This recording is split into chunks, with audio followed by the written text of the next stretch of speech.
for the serious gamer. Hey, what's going on, people? It's Guns for Hire from NextGenTactics, and I'm going to talk a little bit about Medal of Honor, because you know what? It's coming up real soon, and I don't think that people are giving this one enough opportunity, enough, a good enough chance to actually make it. And I also want to talk about the beta, and this is how it coincides with the Call of Duty Black Ops. Now here's a game that I think really should stand a good chance of making it. However, it's kind of sandwiched between two major titles, epic titles that are being released at the same time. You got Halo Reach, which is already, breaking records, whatever, and I think just took the top, or outsold, in terms of Xbox, outsold Modern Warfare 2. I can't remember. It's in the news anyway. If I find an article, I'll put a link to it, as I always do. But anyway, so nonetheless, Halo Reach doing extremely well. And then you've got Call of Duty Black Ops, where the pre-order sales are outperforming Modern Warfare 2. And there's huge hype around it. I mean, I'm friggin' pumped about it. So then you've got this, who's got this title sort of midway through, sandwich, that really isn't getting a lot of attention. And there was a few things that I think went wrong, and a few things that that I think were a fault of all of you guys out there that played it, watched it, and are overly critical of it. And I don't blame companies for not providing you guys with betas, because this is exactly what happens. Let's look at Call of Duty Black Ops. Coming out, everyone whining about, oh, where's the beta, where's the beta, where's the beta? Here's the problem. You people seem to be, and pardon my language, but fucking confused about what a demo is and what a beta is.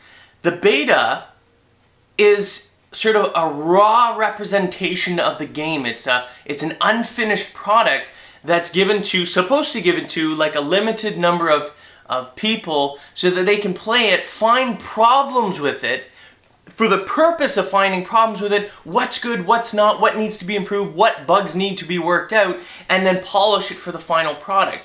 And so Medal of Honor, thinking they were doing the right thing, said, you know what, let's put a beta out there so that people can play the raw, unfinished product, and we can maybe fix this game and get it perfected. So that's exactly what they did. They did that, and that's what a lot of people want, that's what a lot of you guys asked for, and it was put out there. And then lo and behold, all these people play it, and all you did was bitch and moan about how many problems were with it. That's the point of a beta. But apparently you guys are friggin' absolutely retarded. You can tell I'm getting really excited here, right? You get absolutely retarded. Oh, there were so many problems with it. That's the point of the beta. Find the problems, report the problems, let them fix it so that it's actually a good game when it comes out. Instead of releasing it and going, crap, we gotta do a whole lot of patches because we didn't know about this, we didn't know about that, and now we gotta fix it. A demo is, hey, here's a finished product, we'll give you a little sample so that you can see how awesome it is, and maybe, give you a sample of like the best, sometimes it's a multiplayer demo, sometimes it's a campaign single player demo, but it gives you a taste, and usually it's something that's highly polished and perfected to lure you in. But the beta is a tool so that us as a community can help this game get better. And what happened was, that's what Medal of Honor thought. They thought they were like, you know what, let's let the community help us out. But instead, you guys all shit on them for saying there were so many problems, but you don't get it. Like, I don't understand why there's so many stupid gamers out there. It's a problem, and it's a plague. I mean, please, for the love of God, if you guys are fans and subscribers of NextGenTactics, you know what? Have some common sense, please. Have some integrity, some honor. And I always talk about this, honor and integrity in gaming. You know what? It relies on the fact that you actually have a brain. And I like to think that my fans, Spider Bytes fans, the fans of NGT, are actually thinkers. Gamers that can use their medulla oblongata. You know what I mean? So think about it. Distinguish between the two. A demo, lure you in. Beta, lots of problems, help them perfect it. But all you guys did was bitch and moan. I'm not getting it. Look at this. This was garbage, and they had so many problems with this. It was a beta, people. Give your head a shake if you were one of those morons that were complaining about how many problems with it. Of course that's there. It's probably also why Black Ops, Call of Duty Black Ops, wouldn't release a beta. You know what, quite frankly, and I'm glad they didn't, because you don't get it. There's too many stupid gamers out there that just don't understand what a beta is. Most of you guys, I would say 90% of you guys that were whining and complaining and wanted a beta, don't really understand what a beta is. And all you would have done was, if you came across problems like, oh, this game is broken, I'm not getting it. And what happens is it hurts sales.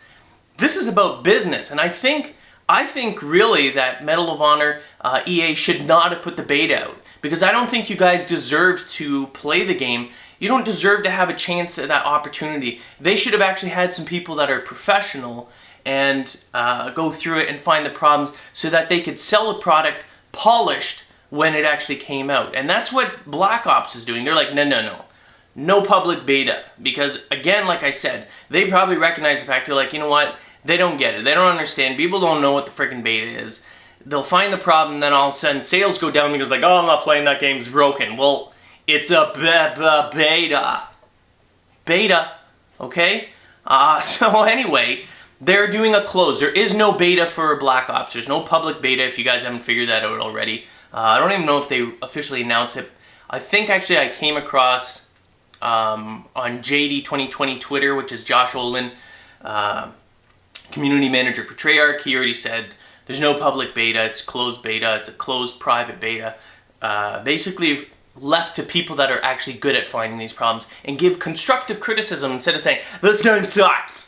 This game sucks, I'm not gonna buy it because it's garbage. Oh my god, seriously. It's astounding to see how many stupid people are out there when they see that. So ignore that. If you are one of those people, please just remember in the future, beta equals help them out and fix them and lots of problems. Demo, hey, this is awesome, I'm gonna buy it, okay? Now, I wanna get on to something more important. This is what I'm focusing. So I'm trying to shed the friggin' dark clouds that's surrounding it. I'm gonna get, and if I don't get it, then likely Spider-Bite will, because it depends on how well we have to cover it, but I'm excited primarily for the campaign mode. And this is why. Two different companies working on the same game. DICE working on the multiplayer. Great, so those of you that are big fans, and there's a lot of diehard fans of Battlefield Bad Company. If you like that game, you will like the multiplayer. Don't listen to all the other stupid idiots out there saying this game is broke, blah, blah, blah. It was a beta, okay? I don't know how many times I have to say it. Beta, beta, beta, beta, beta. Beta.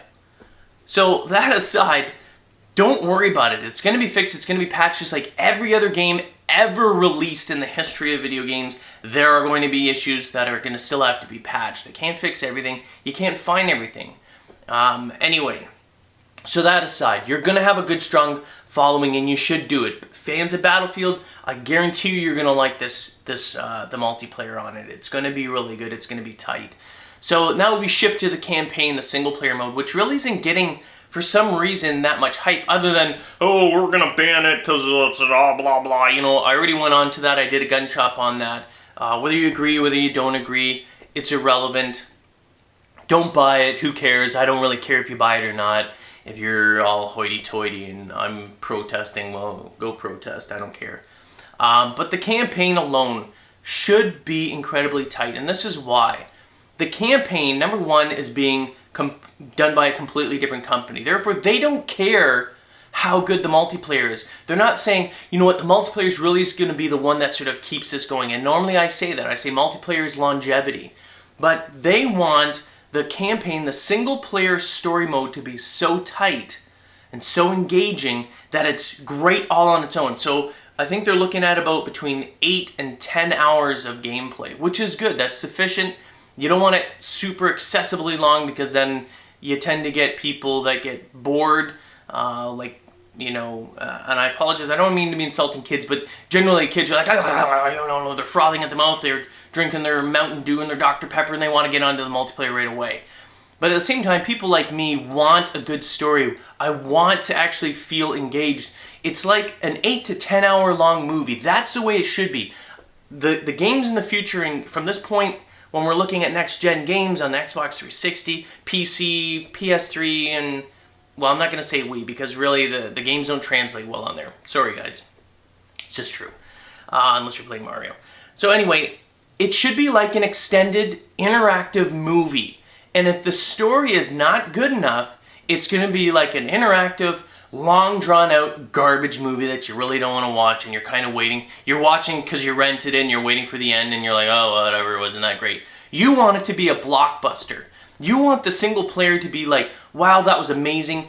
A really, really good campaign game can pull you in more so and make you that game more attractive, regardless as to what the multiplayer is. It'll suck you in and it'll pull you into, I mean, not every game has multiplayer. Yes, a lot of multiplayer games out there sort of grab the most fans and keep that longevity, but you can easily sink and attract and maintain a really strong following if you have a tight, solid campaign single-player experience. And I think they're going to do that. Number one, because they're following a real... Oh, I know a little bit of injustice. They're following a real war that's happening, okay? Controversy, yes. But you know what? I like the fact that it's not necessarily fictitious. I mean, it's still fiction. They're not showing you actual real events. But they're getting the feeling, the senses, and the atmosphere and the tension from real soldiers. So your interaction in this, the environments and what's happening and how it's building up is coming straight from people that have actually experienced it. You want a really good experience. You want something that's going to be like, wow, I felt like I was really there. This is what you're going to want to do. This is the game that you're going to want to play. And I promise you, and if you don't believe me, that's fine, don't do it. But rent it. At least rent it. Rent the game and do yourself a favor. Because, I mean, it hasn't been out. I haven't looked at it. I've seen a lot of clips on a lot of campaign from IGN, you know, IGN.com or whatever. Huge trailers, stuff like that. And I have to say, it's very engaging. Even the 2-minute clips that I watch, I'm like, wow, that's very, very well done. The scenery, the way they position it, just even the dust particles, the shadowing, the lighting, how you're interacting, the music build-up and everything like that is actually incredible. It's done extremely well. I promise you that the campaign mode is going to do extremely well in this. Even if you're not sold on the multiplayer because of all the stupid idiots out there complaining about the beta, and I'm sorry, but you are. If any of you guys are out there whining about how bad it was and everything, give your head a shake because you're a friggin' moron. If you don't get it, it really does annoy me. You can see I get all passionate. I love video games, and it annoys me when people don't understand concepts of video games. They don't understand how they're constructed, what their point is, and how they're built. And then when we get to story modes, and sort of the development as well. So I know I'm all over the place, but like what a beta is and a demo. Very, very simple concepts, but people still don't get them. So just remember that in the future, okay? If you're begging for a beta, make sure that it's because you love the game. Make sure it's because that you want to actually help them make the game better, because you're like, you know what, that looks very interesting. And I really am drawn to it. I like the concepts, I like what they're introducing, and I want to make sure that that game kicks ass. Not because, oh, I just really want to try it out, I want to try something new and see what it's like. That's not the point of it, and you're going to get a taste of it, but that's not what a beta's out for. I know I've already beat that. It's like beating a dead horse. Although, why would you do that? I never understood that saying.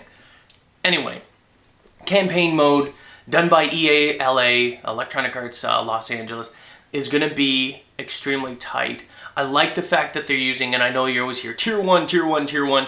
I like that they're using real soldiers, and I know the other games do use the sort of interaction and sort of help from other soldiers, but this is really focusing on a particular group of soldiers. So the amount, I don't know if any of you guys have seen a Band of Brothers. Band of Brothers, you know, Steven Spielberg and all these other directors that have actually, Tom Hanks and everything like that. Very, very well done. HBO special. I have it. I watch it several times because it's so well done. Because it followed real soldiers and got their actual opinions and focused on their sort of interactions and their memories of everything, which made it that much more intense. And that's what's happening with Medal of Honor. You're following real soldiers, their experiences. They're taking everything from these guys. Anything that these soldiers are willing to actually give to EA to develop this, they're soaking it in and they're trying to put it into this game. So that alone makes me want to play it. I could, you know what, I'm willing to roll the dice Roll the dice. Roll the dice on the multiplayer, and I think it's going to be fine. I think it's going to turn out just absolutely fine. I'm not saying it's going to be like the best multiplayer in the world, but it's going to be fine. It's not going to be the garbage that, you know, you've seen out there and people ripping it apart and everything like that because they're idiots. But in terms of the campaign single player, I promise you the story mode is going to friggin' suck you in. Whether or not you're a huge fan of the actual game mechanics, I don't care, man. This is going to be like an 8 to 10 hour epic blockbuster movie with really good, I forget who's doing the music compositions and everything like that, but well known. Maybe some of you guys can comment on that as well. You can easily look that up. It doesn't really matter. The music is going to be epic. It's going to coincide. So you're having blockbuster music composition. You're having super engagement of an actual, you know, special forces and something that we're going to be able to relate to. Something we see on the news all the time. I promise you that the single player is going to kick ass. And if you don't give it a chance, you're going to miss out on probably one of the best single player campaign experiences in the games for this holiday season. And that's without even ever playing it, but I promise you that it's going to be like that. And you know I wouldn't lie. If you guys watch any of my stuff, I wouldn't put my name out there and I wouldn't say all this stuff for something that I don't feel strongly about. But you gotta trust me on this one. You've got to at least rent it. At least rent it and play it. I promise you, you're gonna love the freaking single player. Promise you. I'm Guns for Hire. Super passionate about video games and I love them. And if you're fans and subscribers, you know that I wouldn't sell you any bullshit. So give it a shot at least. Don't overlook it. Rent it if you're not sure. You know, like, oh, I want to buy this. I don't have this money for this. At least rent it. Play the single player. It'll be like renting an amazing movie that you get to control. Alright? I'm Guns for Hire from NextGenTactics. Thanks for watching. I had to get that off my chest.